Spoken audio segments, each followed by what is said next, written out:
Hello, everyone. I'm Ingrid Perez, Managing Attorney at IBP Immigration Law. In the next 10 minutes, we're diving into an essential tool that confuses many people, the Visa Bulletin. It's a monthly publication that can seem as mystifying as it is helpful, but fear not, we'll unpack it piece by piece, showing you how to pinpoint where you stand in the green card queue and what that means for you and your family.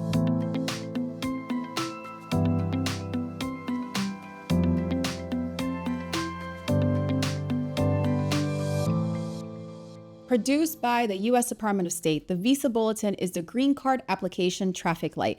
It tells you when you can finally take the step forward in your immigration process. Since the U.S. limits the number of people who can immigrate each year, this bulletin helps manage those numbers, showing us how many visas are available every month. For those of you who are immediate relatives of U.S. citizens, you have a special place in line because you don't fall under these numerical caps.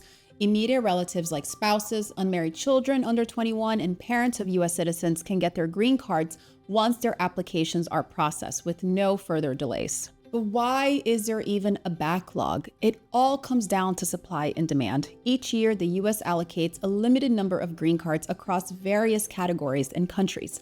Generally, the demand is much higher than the supply, leading to long waiting periods, especially for certain family-based and employment-based categories. For high-demand countries like China and India, the waiting period can be significant because no country can receive more than 7% of the total green cards given in any single category.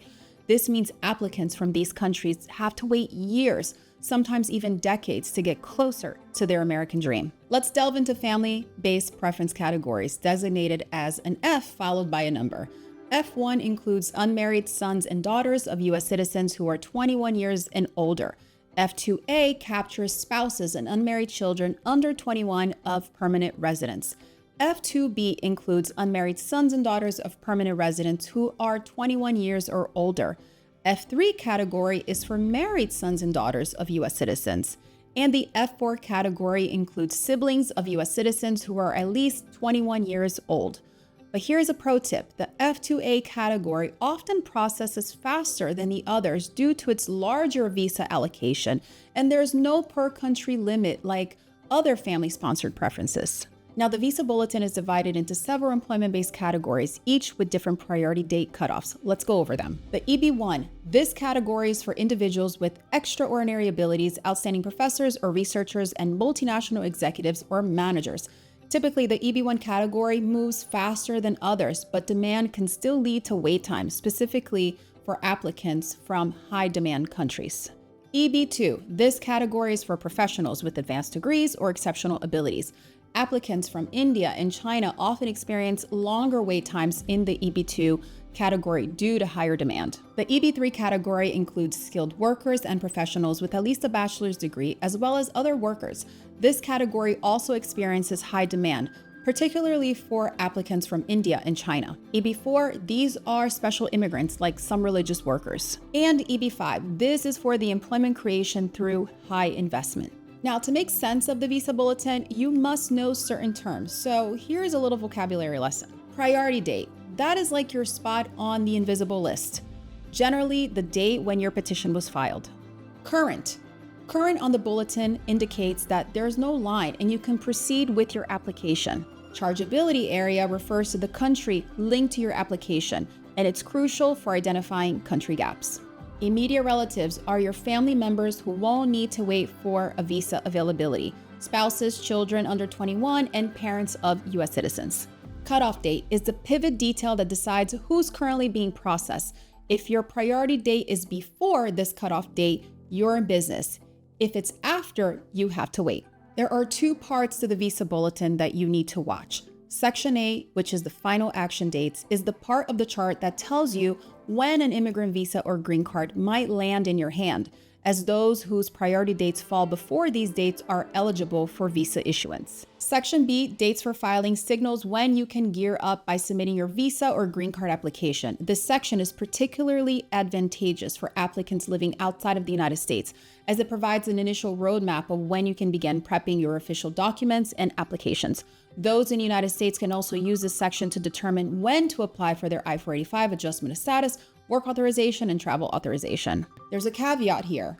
If USCIS determines there are more immigrant visas available for a fiscal year than there are known applicants for such visas, they will state on their website page that you must use the dates for filing chart. Otherwise, they will indicate on that page that you must use the final action dates chart to determine when you may file your adjustment of status application. However, if a particular immigrant visa category is current on the final action dates chart, or the cutoff date on the final action dates chart is later than the date on the dates for filing chart, applicants in the immigrant visa category may file using the final action dates chart using that month. It can be really confusing, but all you have to do is check it out on the webpage to know what USCIS wants you to do. So on the Visa Bulletin, notice that there are different columns for countries with higher numbers of applicants. That's to show unique backlogs for high demand countries like Mexico, the Philippines, China, and India. Watching these columns is vital for nationals from these countries as they have a tailored waiting period due to the competitive nature of the application process. Now, a word that might unnerve you is retrogression. Sometimes unexpectedly, the cutoff dates backtrack instead of inching forward due to oversubscription or if a country's cap is reached. It is a frustrating phenomenon that could affect your plan, so always be prepared. To wrap things up, understanding the Visa Bulletin and your priority date is crucial for planning your green card journey. By tracking the Visa Bulletin, preparing early, and knowing your options, you'll be well positioned to navigate the process efficiently. Remember, immigration can be complex, so if you have questions or concerns about your specific case, reach out to us here at IBP Immigration Law. We're here to guide you every step of the way. Thank you for watching, and if you found this video helpful, don't forget to like, share, and subscribe to our channel for more immigration insights. See you next time.